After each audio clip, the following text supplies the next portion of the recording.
Los objetivos de aprendizaje de esta clase son reconocer características y organización del ADN bacteriano, comparar los mecanismos de transferencia genética horizontal en bacterias, reconocer los mecanismos de variabilidad genética en bacterias, relacionar los mecanismos biológicos de transferencia genética con la adquisición de fenotipos patogénicos en bacterias y además reconocer la función y características del sistema CRISPR-Cas. Veamos las características del genoma o ADN bacteriano. Se conoce como nucleoide, esto debido a que carece de membrana nuclear a diferencia del genoma de células eucarionte. Es haploide, está compuesto solo por un cromosoma que es circular, a diferencia de los cromosomas lineales en eucarionte. Está súper enrollado, de tal forma de ocupar solo parte del volumen del citoplasma bacteriano, y el material genético en la bacteria se va a encontrar unido a poliaminas de bajo peso molecular y a magnesio. Estas cumplen una función similar a las histonas en el empaquetamiento del material genético. El cromosoma bacteriano contiene solo un origen de replicación y, por ejemplo, en Escherichia coli el tamaño es del orden de los 4500 kilopares de base, que es del orden del 0,1% en relación al genoma humano. El tamaño del cromosoma bacteriano va a variar según la especie bacteriana. Otro aspecto importante, característica del genoma bacteriano, es que posee elementos extracromosomales denominados plásmidos. Estos pueden estar en la célula bacteriana entre 1 y 30 copias. Son replicones, lo que significa que se van a replicar independientemente de la replicación bacteriana. Y su tamaño es variable desde menos de 3 kilopares de base hasta incluso más de 100 kilopares de base. Y también van a estar súper enrollados y son circulares. Excepcionalmente son lineales. Y los plásmidos van a codificar para enzimas del metabolismo, resistencia a los antibióticos, toxinas en bacterias patógenas, factores de virulencia, adhesinas y fimbrias. Un tipo especial de plásmido es el denominado plásmido conjugativo o factor F de fertilidad.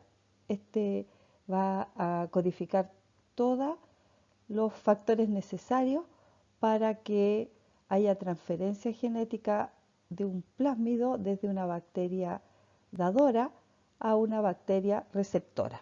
Y también denominamos plásmido R aquel plásmido que codifica para resistencia a los antimicrobianos.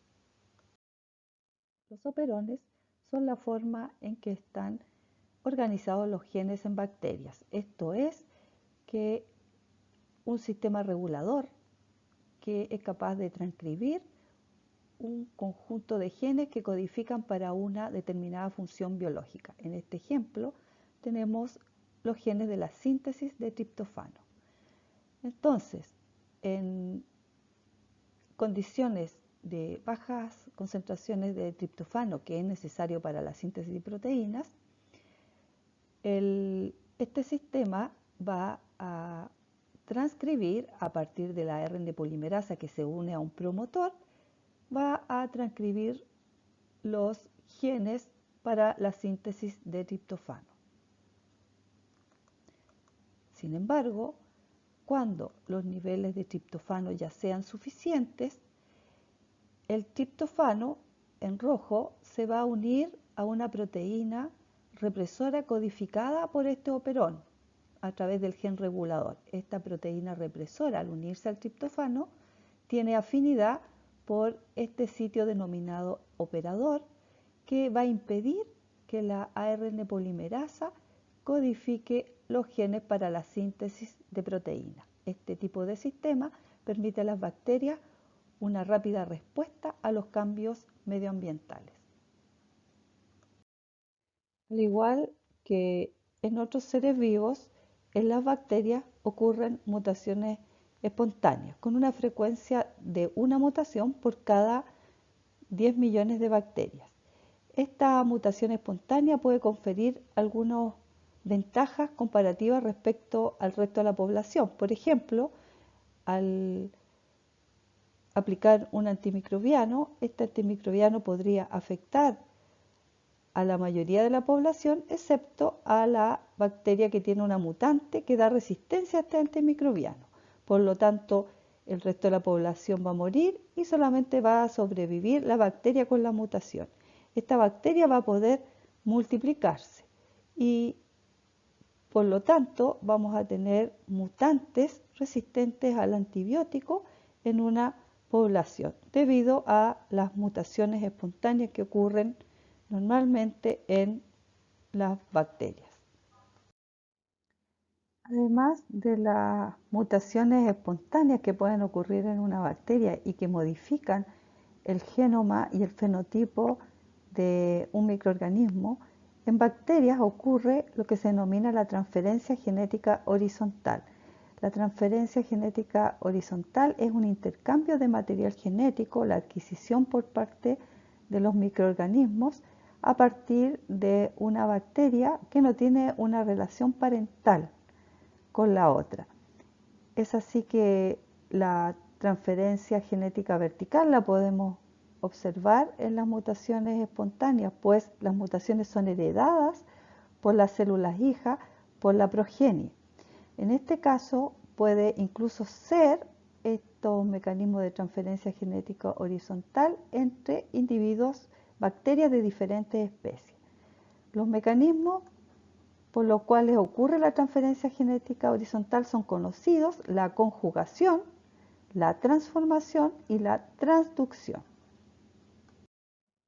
En la conjugación, una bacteria dadora que posee el factor de fertilidad, un plásmido, se lo va a transferir a una célula receptora que no posee el factor de fertilidad.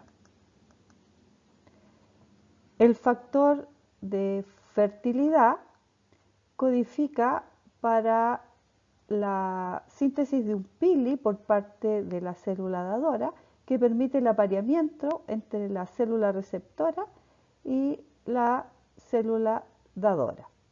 Y en este proceso es transferido una de las cadenas del plásmido a la célula aceptora.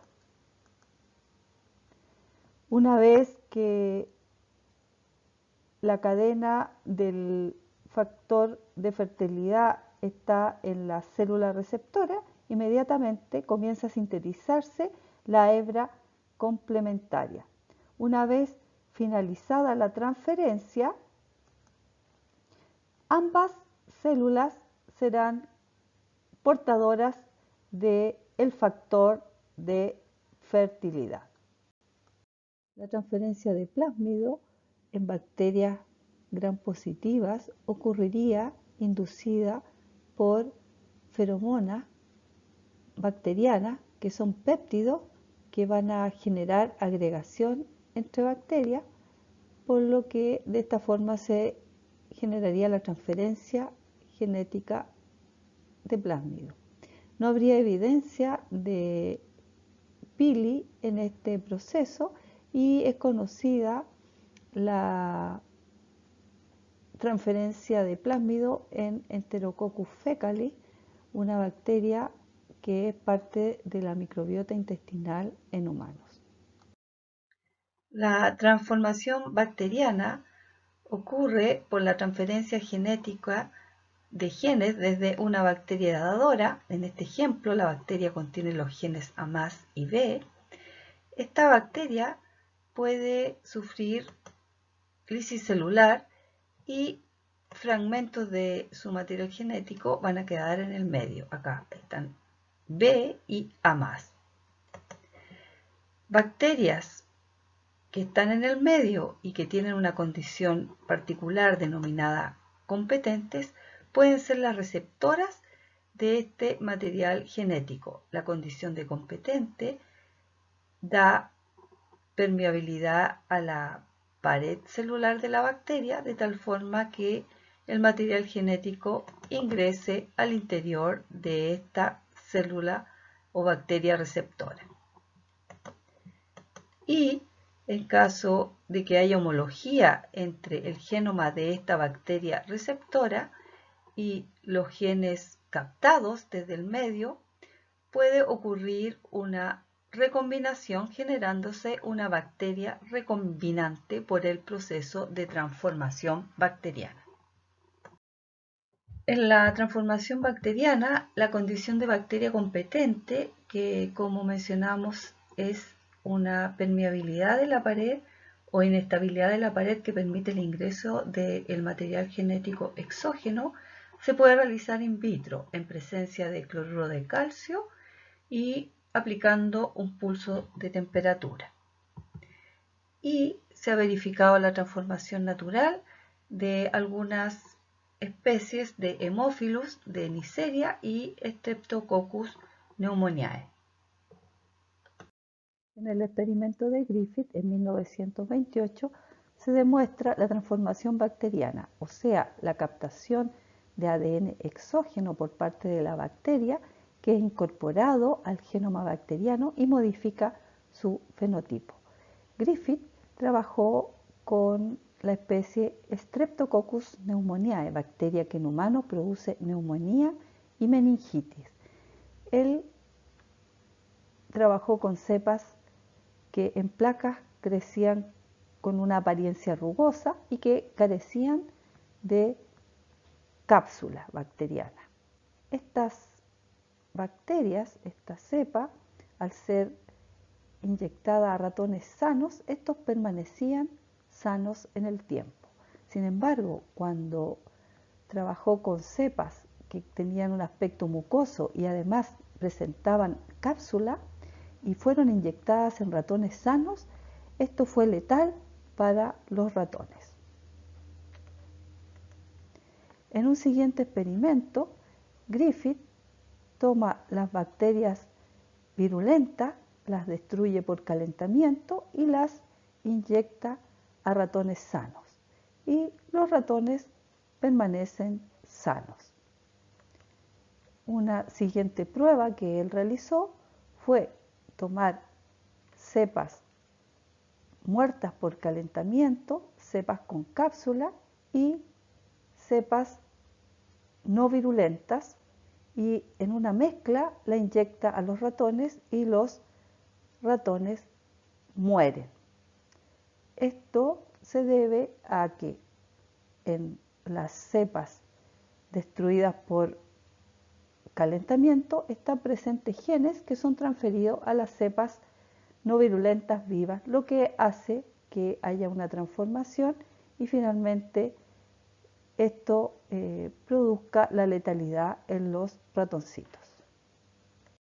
Y en la transducción, entre 1915 y 1917, Thorpe y Derrell descubrieron a unos microorganismos que literalmente se comían a las bacterias y le llamaron bacteriófagos.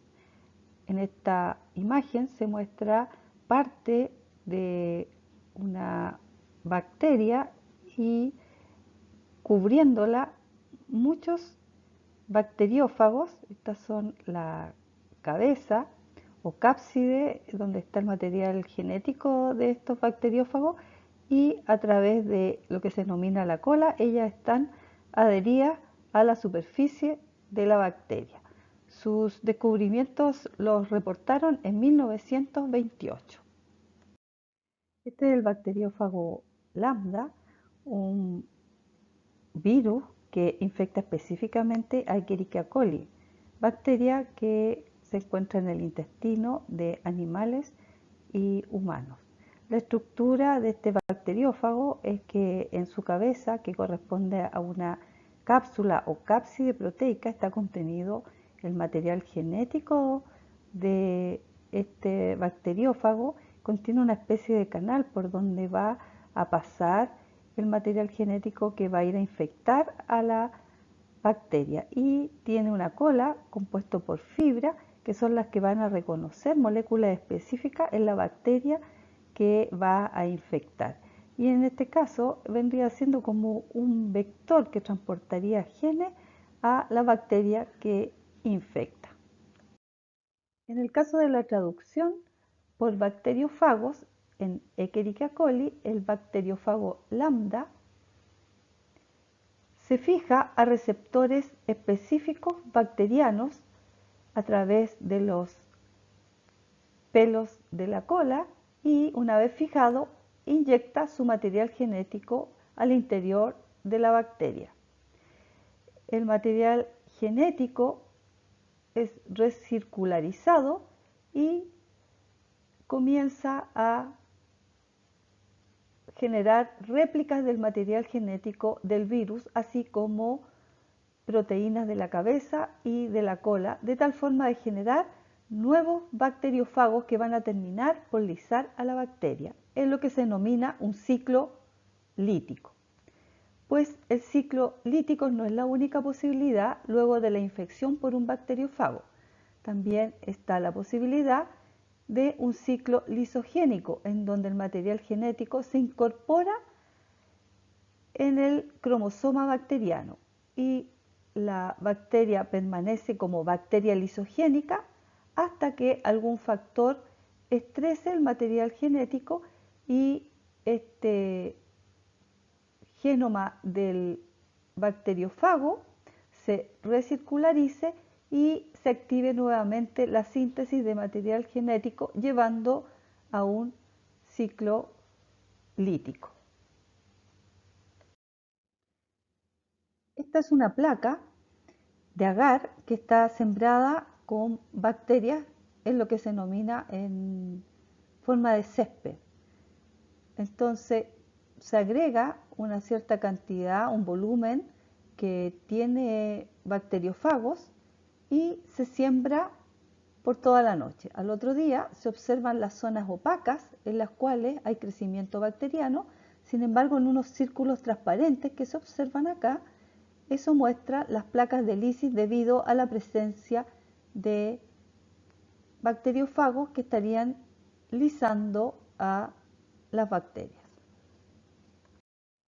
En relación al ciclo lisogénico, es importante mencionar que en las bacterias lisogénicas el estado del fago va a ser como profago, y una vez que la bacteria se replique, este profago se va a replicar con ella.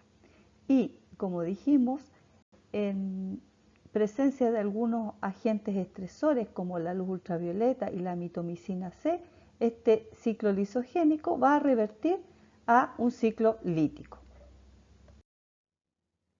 En el caso de bacterias patógenas como Corynebacterium diphtheriae, que produce la difteria debido a una toxina diftérica, solo cepas que contienen la toxina en el fago temperado producen la enfermedad.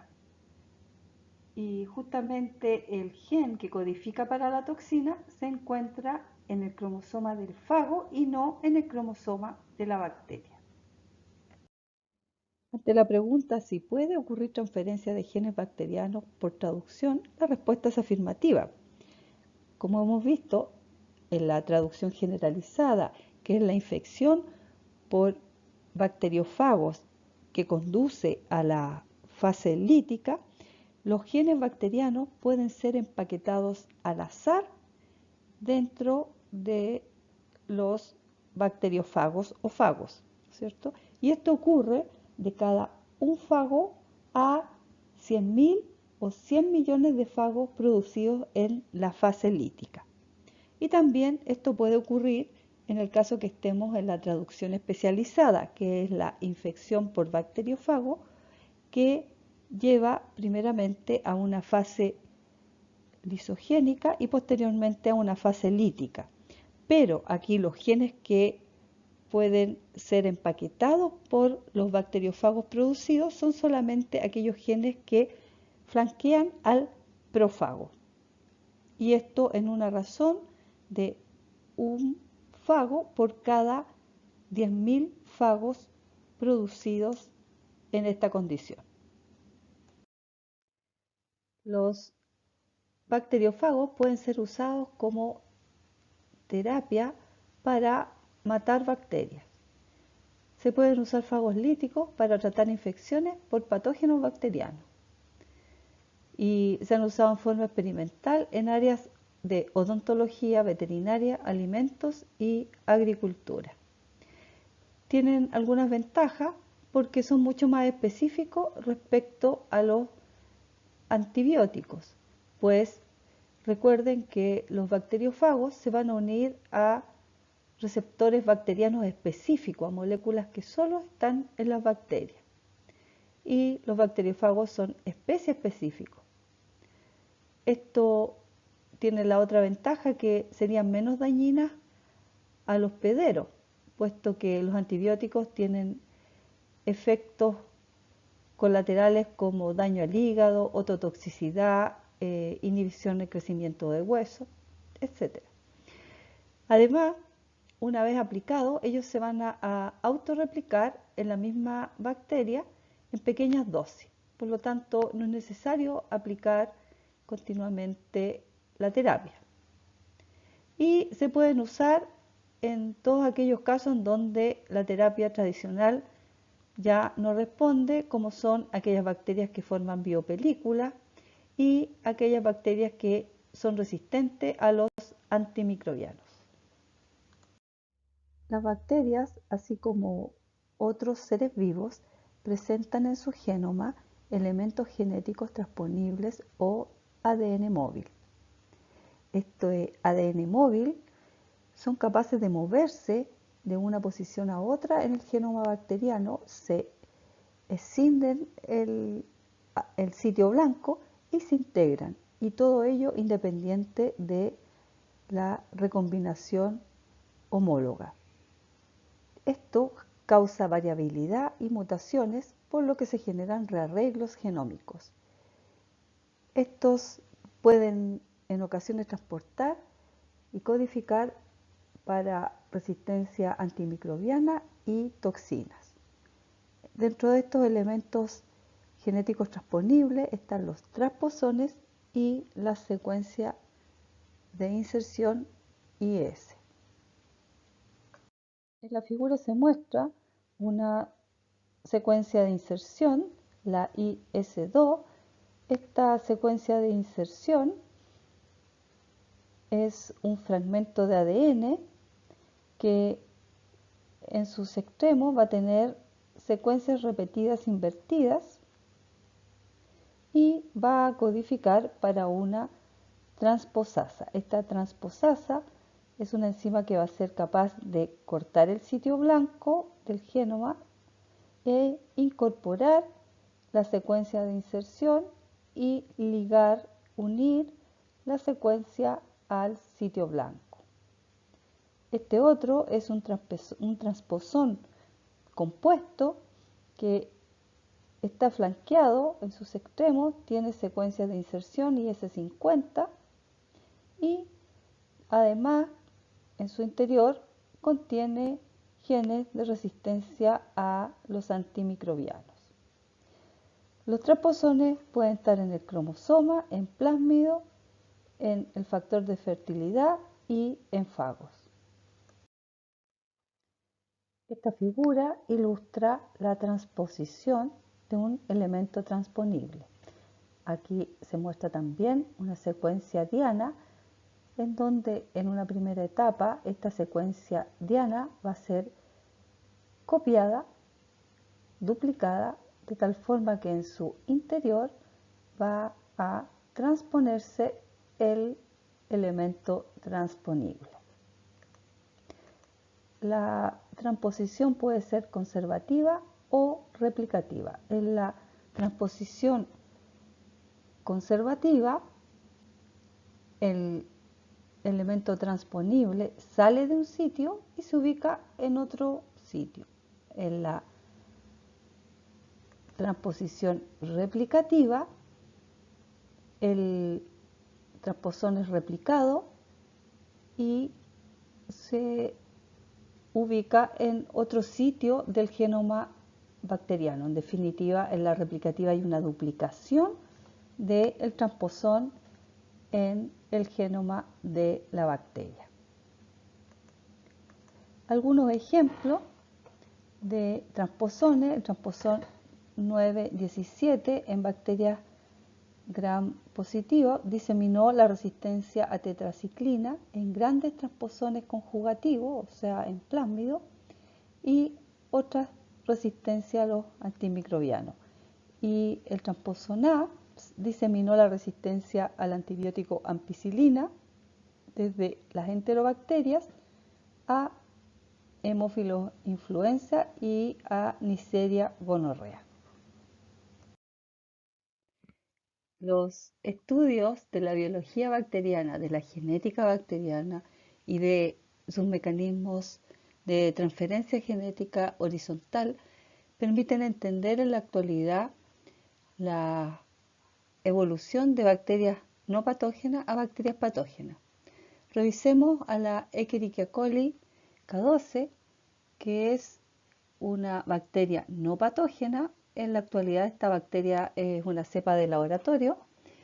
Esta bacteria tiene cerca de 4.600.000 pares de base y en su genoma están codificados todos los genes para las funciones bacterianas, las estructuras básicas bacterianas, y esta bacteria, si la sometemos a un hospedero susceptible, algún modelo animal, no presenta ninguna característica para producir enfermedad. Sin embargo, si analizamos, por ejemplo, el genoma de la Escherichia coli enterohemorrágica, un patotipo de Escherichia coli, solamente analizando su tamaño, tenemos que tiene casi 1 millón de pares de bases más. Esta Escherichia coli enterohemorrágica es una bacteria que produce una diarrea disentérica, una diarrea sanguinolenta, y que tiene ciertos factores de patogenicidad que pueden llevar al síndrome hemolítico urémico, que es una enfermedad que puede ser mortal o muy deleteria para el hospedero. El análisis del tipo de secuencias que tiene esta bacteria muestra que tiene secuencias distintas, conjuntos de genes denominados islas de patogenicidad, que contienen genes de virulencia que permiten la invasión del intestino por parte de esta bacteria. Además tiene plásmidos y además tiene toxinas en su cromosoma. Esto entonces lo podríamos explicar a través de los mecanismos de transferencia genética horizontal, o sea, la infección por bacteriófagos en la bacteria no patógena y la adquisición de clúster o conjuntos de genes de virulencia, además de plásmidos. Este no es el único ejemplo, pues existen otros patotipos de Escherichia coli, como son la E. coli enteropatogénica, que también produce una diarrea, claro que no tan grave como la de la coli enterohemorrágica, pero también encontramos que tiene genes accesorios que explicarían entonces su capacidad para producir enfermedad. Y también otro ejemplo es la Escherichia coli uropatogénica, que también tiene cerca de 1 millón de pares de bases más que la no patogénica, y eso se explicaría por la presencia de islas de patogenicidad y plásmidos que estarían entonces dándole el potencial a esta bacteria para invadir el epitelio de tracto urinario, para producir una infección de tracto urinario. Revisemos entonces las islas de patogenicidad. Primeramente, podemos decir que son un tipo de isla cromosómica que se construye por transferencia genética horizontal. Constituyen el genoma accesorio o complementario, que es distinto al genoma central, que es propio de la especie y que codifica todas aquellas funciones estructurales y metabólicas de la especie. Las islas de patogenicidad las vamos a encontrar en cepas de bacterias patógenas y no en aquellas que son no patógenas. Constituyen bloques genéticos de tamaño variable de entre 10 a 200 kilopares de bases. ¿Qué codifican? Codifican para factores de adaptación al hospedero, genes de virulencia que se encuentran en clústeres, o sea, están agrupados. Y las islas de patogenicidad van a ser adquiridas por la bacteria en uno de distintos momentos de la evolución. Otra característica es que el contenido de GEMA-C de la isla es muy diferente al contenido de lo que denominamos el genoma central. Por ejemplo, la isla de patogenicidad 1 en Salmonella entérica, una bacteria que produce una diarrea sanguinolenta en humanos, una gastroenteritis que puede llegar a ser grave. Entonces, esta isla de patogenicidad 1 tiene un contenido de GEMA-C de 45 a 47, muy distinto al que tiene el genoma central, que va entre 53 y 54% de GEMA-C. Por otra parte, como ya hemos dicho, estas islas codifican entonces para genes de virulencia. Así, un ejemplo, la isla de patogenicidad del Staphylococcus aureus contiene la toxina del síndrome de shock tóxico, la TSST1. Esta toxina es un superantígeno y cuando es producida por estas bacterias patógenas en la sangre producen un shock multisistémico que es grave e incluso puede llevar a la muerte. Hasta ahora hemos visto que algunas bacterias poseen un genoma accesorio, un genoma complementario, que puede ser adquirido a través de transferencia genética horizontal. Sin embargo, las bacterias también poseen un sistema que contrarresta la adquisición de material exógeno. Esto es un sistema que favorece y ayuda al mantenimiento de la integridad del genoma. Este es el denominado sistema CRISPR-Cas. Este sistema está compuesto por secuencias codificadas en el genoma bacteriano que se encuentran agrupadas y son repeticiones palindrómicas cortas e interespaciadas regularmente. Esto, además, sumado a proteínas codificadas también por la bacteria, que son endonucleasas y se les denomina Cas por CRISPR Associated. El sistema CRISPR-Cas constituye un banco de memoria de las secuencias entrantes de ácidos nucleicos y se emplea para la vigilancia del ADN foráneo. Este sistema es un sistema de tipo adaptativo que también se encuentra en microorganismos del dominio de las arqueas. Y fue descubierto en la década de los 80 por algunos investigadores, dentro del que destaca Mojica. Revisemos cómo es que actúa el sistema CRISPR-Cas. Entonces, las bacterias van a contener secuencias palindrómicas cortas, repetidas, que corresponderían a estas en color café rojizo. Y estas secuencias más claras, color amarillo, suave, estarían codificando para las secuencias espaciadoras únicas. Estas son las secuencias que corresponderían a ADN exógeno o foráneo que ha sido incorporado con anterioridad. Por lo tanto, esto sería una especie de memoria del ADN foráneo que se ha incorporado. Y en esta zona se muestra donde estarían codificadas las proteínas Cas que dijimos que tenían actividad de endonucleasa. Luego de una transcripción tendríamos un ARN CRISPR que estaría codificando entonces todo este segmento, y en el caso de las proteínas va a haber una transcripción y una traducción, la síntesis de estas proteínas, y estas proteínas entonces van a venir a fragmentar este segmento de ARN CRISPR. Y en ese sentido, entonces se van a generar fragmentos cortos con las secuencias espaciadoras únicas correspondientes al ADN foráneo incorporado y con parte de estas secuencias palindrómicas repetidas.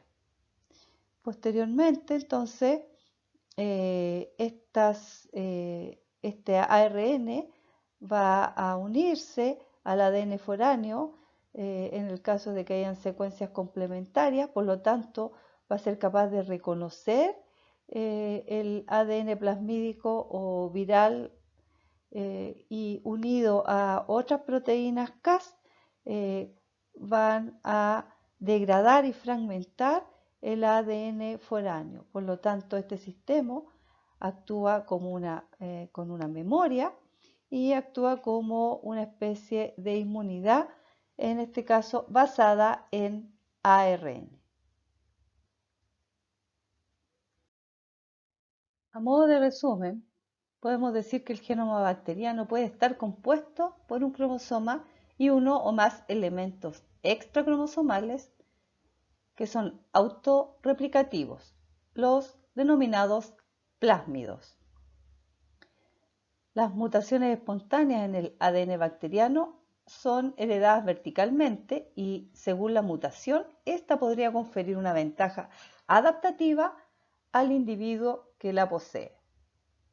También vimos que las bacterias realizan transferencia genética horizontal por conjugación, transformación y a través de fago, lo que se denomina transducción. Y por estos mecanismos evoluciona el genoma bacteriano. Se pueden formar islas cromosómicas por los mecanismos de transferencia genética horizontal anteriormente mencionados. Y en cepas patógenas, estas islas se denominan islas de patogenicidad. Las bacterias han desarrollado un sistema adaptativo que evita la incorporación de ADN foráneo, ya sea el que corresponde a los plásmidos en la conjugación o ADN de los fagos. Este sistema adaptativo se denomina CRISPR-Cas. Este reconoce secuencias específicas y utiliza endonucleasas, lo que ayuda a la bacteria a mantener la integridad del genoma. Finalizando la clase, los invito a revisar Un drama bacteriano, un film de transformación genética bacteriana que está en YouTube y que solo se puede comprender si usted revisa los contenidos de esta clase. Además, si está interesado en profundizar algunos temas, aquí les doy algunos links que están libres en la web y un paper. Además, agradezco los comentarios que se puedan hacer para mejorar estos videos de contenidos de microbiología. Gracias.